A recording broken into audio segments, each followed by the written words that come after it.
मेरे प्रिय भाई और बहनों, हम सभी विश्वासी हैं और हमारे जीवन की विभिन्न परिस्थितियों में हम अपनी दृष्टि प्रभु की ओर उठाते हैं। हम चाहते हैं कि प्रभु हमारे जीवन में चमत्कार और चिन्ह प्रकट करें। जब संसार की शक्तियां शिथिल हो जाती हैं, कमजोर पड़ जाती हैं, उस समय मनुष्य ईश्वर की ओर अपनी दृष्टि दौड़ाता है, उठाता है। और हम सभी लोग विश्वासी हैं। हम विश्वास करते हैं कि हमारे प्रभु हमारे जीवन में चमत्कार और चिन्ह प्रकट करेंगे। एक सुंदर वचन है यिर्मयाह नबी के ग्रंथ अध्याय 5 उसके वाक्य 25 में। यिर्मयाह नबी अध्याय 5 वाक्य 25 में प्रभु क्या कहते हैं? प्रभु कहते हैं, तुम्हारे कुकर्मों के कारण समय पर वर्षा नहीं होती। तुम्हारे कुकर्मों के कारण समय पर वर्षा नहीं होती। तुम्हारे पापों ने तुमको उन वरदानों से वंचित कर दिया है। एक बार और पढ़ना चाहता हूं। प्रभु कहते हैं, तुम्हारे कुकर्मों के कारण समय पर वर्षा नहीं होती। तुम्हारे पापों ने तुमको उन वरदानों से वंचित कर दिया है। तुम्हारे पापों ने उन सारे वरदानों से तुम्हें वंचित कर दिया है। कुछ साल पहले मैं मध्य प्रदेश में एक जगह पर साधना देने गया था और एक पुरोहित मेरे पास आए। उन्होंने एक छोटा सा किस्सा सुनाया। मध्य प्रदेश में बहुत चट्टान होता है, बहुत पत्थर होते हैं और पानी पाना बहुत मुश्किल होता है। उन्होंने कहा कि वो कुआं बनवा रहे थे, चट्टान खोद खोद कर लोग नीचे तक पहुंच गए, पानी नहीं मिला। बड़े उदास होकर लोग वापस आ रहे थे। अंत में एक आदमी रह गया था और उसका पैर एक पत्थर पर लग गया और वो पत्थर लुढ़क गया और पानी का फुहारा फूट निकला। उस एक पत्थर ने उस पानी के फुहारे को रोक रखा था। हमारा ईश्वर आशीर्वाद का ईश्वर है। बाइबल में जिस ईश्वर के बारे में बताया गया वो आशीर्वाद देने वाला ईश्वर है, अभिशाप देने वाला नहीं है, आशीर्वाद देने वाला ईश्वर है। मत्ती के सुसमाचार के अध्याय 7 वाक्य 11 में प्रभु यीशु कहते हैं, बुरे होने पर भी तुम अपने बच्चों को सहज ही अच्छी चीजें देते हो, तो तुम्हारे स्वर्गीय पिता तुम्हें अच्छी चीजें क्यों नहीं देगा। हमारा स्वर्गीय पिता हमें अच्छी चीजें देना चाहता है। एक ऐसा प्रेमी पिता, लेकिन हमारे ही पाप उन सारे वरदानों से हमें वंचित कर दिया है। एक सत्य है, सच्चाई है। इस सच्चाई को जानना जरूरी है। एक दंपति कुछ साल पहले आश्रम आया करती थी और उनके परिवार में बहुत सारी समस्याएं थी, बच्चों में बहुत सारी समस्याएं थी। काफी दिन तक यहाँ पे आ रहे थे प्रार्थना में। अंत में मैंने सोचा कि मैं उन दंपति से बात करूंगा। एक बार पति पत्नी दोनों को कमरे में बुलाया और उनके लिए प्रार्थना कर रहा था। प्रार्थना के दौरान मुझे एक स्पष्ट संदेश मिला। संदेश यह है कि इस आदमी ने अपने व्यवसाय में बहुत बड़ी बेईमानी की है। और मैंने उससे कहा, उसने कहा कि हाँ स्वामी जी, मैं फंस गया हूं। हम एक धंधा कर रहे थे और उसमें हमने मिलावट का काम किया, बहुत बड़ी बेईमानी की और हमारे ऊपर अभी मुकदमा चल रहा है। उस धंधे को छोड़ दिया है, दूसरा धंधा शुरू किया हूं। प्रभु ने कहा अभी भी वो वही कर रहा है। मैंने कहा अभी भी आप बेईमानी कर रहे हैं। उसने कहा सच्चाई है।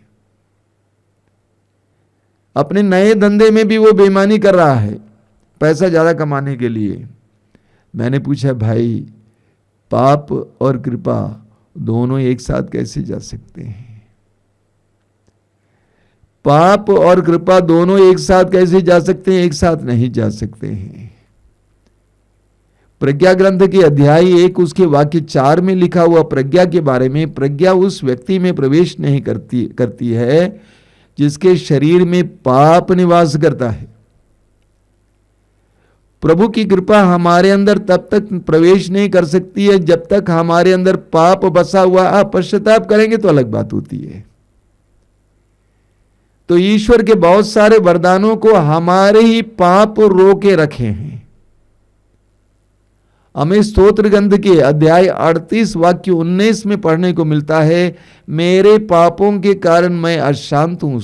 माना जाता है कि स्तोत्र ग्रंथ राजा दाऊद के द्वारा लिखा गया है।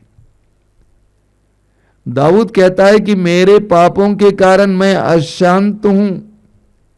दाऊद ने पाप किया, अपनी ही सेना के एक सैनिक की पत्नी के साथ व्यभिचार किया। जब दाऊद को पता चला कि उसके गर्भ में उसका बच्चा पल रहा है, तो उसके पति को मरवा डाला। उसके परिवार में विपत्ति पर विपत्ति आई। दाऊद की शांति गई, परिवार की शांति गई। दाऊद कहता है कि मैं अशांत हो गया हूं। दाऊद को अपना पुराना अनुभव याद है कि प्रभु मैं कैसे शांति में जीवन जी रहा था, मैं कैसे खुशी में जीवन जी रहा था, ईश्वर की महिमा का अनुभव करता था, लेकिन मेरे साथ क्या हो गया है, मैं अभी अशांत हूं मेरे पापों के कारण। और आप देखिए स्तोत्र 51 में दाऊद क्या कहते हैं। स्तोत्र 51 उसमें दाऊद कहते हैं, अपने पापों के लिए माफी मांगते हुए स्तोत्र 51 में कहते हैं कि प्रभु जो शांति मैंने गंवाई, जो आनंद मैंने गंवाया, वो मुझे वापस दिला दे। स्तोत्र 51 उसके वाक्य 12 और 13 में दाऊद क्या कहते हैं, हे ईश्वर मेरा हृदय फिर शुद्ध कर और मेरा मन फिर सुदृढ़ बना, अपने सानिध्य से मुझे दूर न कर, अपने पवित्र आत्मा से मुझे वंचित न कर। दाऊद को अपने पुराना जीवन याद आता है कि मैं कितनी कृपा में था, ईश्वर की कृपा मुझ में छाई हुई थी। मैं इस्राएल का राजा हूं, 40 साल तक शासन करते आ रहा हूं, यशस्वी राजा, पवित्र आत्मा का सामर्थ्य मैं अनुभव करते आ रहा हूं, लेकिन मैंने पाप किया और मुझे लगता है कि पवित्र आत्मा मुझसे दूर है। मेरा आनंद छिन गया, मेरी शांति छिन गई। इसलिए वो प्रार्थना करते हैं कि प्रभु मुझे फिर मेरा आनंद प्रदान कर, मुक्ति प्रदान कर, मुझे पवित्र आत्मा प्रदान कर। मेरे प्रिय भाई और बहनों, हमारे ही पाप ईश्वर की कृपाएं हम तक आने से रोकते हैं। हमारे ही पापों के कारण हमारे जीवन का इतिहास पलट जाता है। हम उत्पत्ति ग्रंथ के अध्याय 3 उसके वाक्य 1 से 8 तक पढ़ते हैं। आदम और हेवा को ईश्वर ने एक सुंदर बगान में रखा, एक सुंदर सी कहानी है। और ईश्वर ने उनको मना किया था भले और बुरे के ज्ञान के वृक्ष का फल खाने से, लेकिन उन्होंने उनकी बात को नहीं माना, ईश्वर की बात को नहीं माना, उन्होंने शैतान की बात को माना और वही फल खाया। वही आदम और हेवा जिनको ईश्वर ने अदन बगान के मालिक बनाया था, अधिकार दिया था, बाद में हम पढ़ेंगे, अर्धनग्न अवस्था में आदम और हेवा को उस बगान से बाहर जाना पड़ता है। कहां ईश्वर की संगति थी, ईश्वर की कृपा थी। पाप के बाद ईश्वर ने आदम और हेवा से कहा कि जमीन तुम्हारे लिए ऊंट कटारे पैदा करेंगे, प्रकृति भी तुम्हारे विरुद्ध जाएगी, तुम परिश्रम करोगे लेकिन परिश्रम के अनुसार फल नहीं मिलेगा। लेकिन उससे पहले हम पढ़ेंगे कि जब आदम और हेवा ने अपराध नहीं किया था, पाप नहीं किया था, आज्ञा का उल्लंघन नहीं किया था, उस समय वे जिस पेड़ का फल चाहे वे खा सकते थे। लेकिन अब उनको परिश्रम करना पड़ता है और प्रभु कहते हैं परिश्रम का उचित फल भी नहीं मिलेगा। ईश्वर के अनुग्रहों को अनुभव करने के लिए हमारे पाप एक बहुत बड़ी बाधा बन जाता है। मुझे कुछ साल पहले केरल के एक परिवार का किस्सा सुनने को मिला। एक बहुत धनी परिवार है, उस परिवार में विपत्ति पर विपत्ति आ रही थी, पूरा परिवार परेशान था। अंत में परिवार का एक सदस्य एक साधना केंद्र जाता है, साधना में भाग लेता है, पवित्र वचन को सुनता है और बीच में आत्मिक परामर्श के लिए मौका मिला और वो आत्मिक परामर्श के लिए एक व्यक्ति के पास जाके बैठता है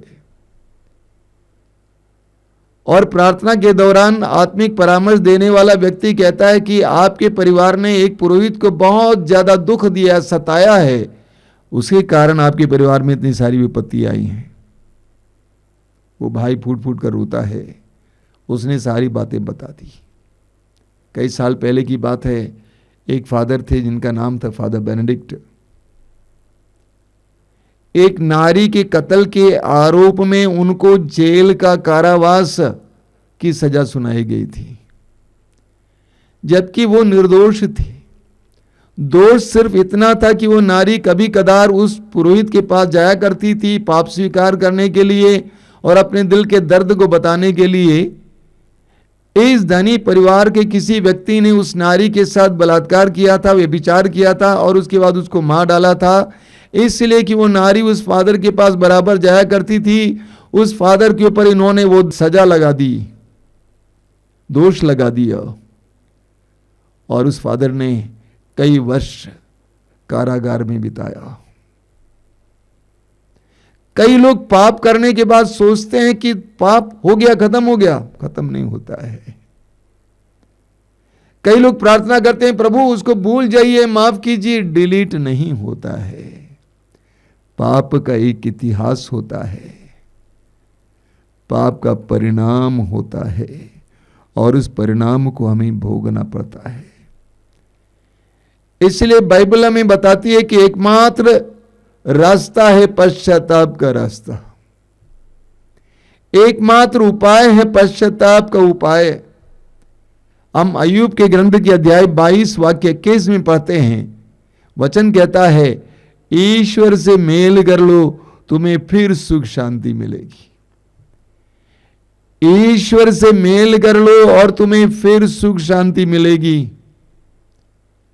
जो सुख शांति तुमने पाप के द्वारा गंवाया है, वचन कहता है तुम फिर प्राप्त करोगे अगर तुम ईश्वर से मेल करोगे, पश्चाताप करोगे। सूक्ति ग्रंथ अध्याय 28 वाक्य 13 में प्रभु का वचन कहता है जो अपने पाप को छिपाता है वह कभी उन्नति नहीं करेगा, लेकिन जो उसको प्रकट करता है और उसका परित्याग करता है उस पर दया की जाएगी। जब तक पाप हमारे जीवन में बसेगा तब तक हमारे जीवन में ईश्वर का अनुग्रह हम अनुभव नहीं कर पाएंगे। ईश्वर का अनुग्रह और आशीष पाने के लिए हमें पाप का तिरस्कार करना होगा, परित्याग करना होगा, उसको प्रकट करना होगा, तब जाके ईश्वर की दया हमारे ऊपर बरसने लगेगी। मेरे प्रिय भाई और बहनों, वचन कितना सुंदर है। प्रभु का वचन कहता है तुम्हारे अधर्मों के कारण इन सारे वरदानों से तुम वंचित हो गए हो। हम अपने पापों के लिए पश्चाताप करें, पाप का परित्याग करें, ईश्वर की दया, करुणा, कृपा और अनुग्रह का अनुभव करें। आइए हम प्रार्थना करें।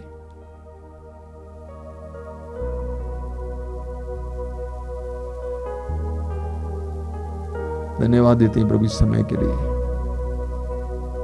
इन पवित्र क्षणों के लिए धन्यवाद देते हैं। हम तुझसे प्रार्थना करते हैं हमें पाप की भयानकता के बारे में सिखा,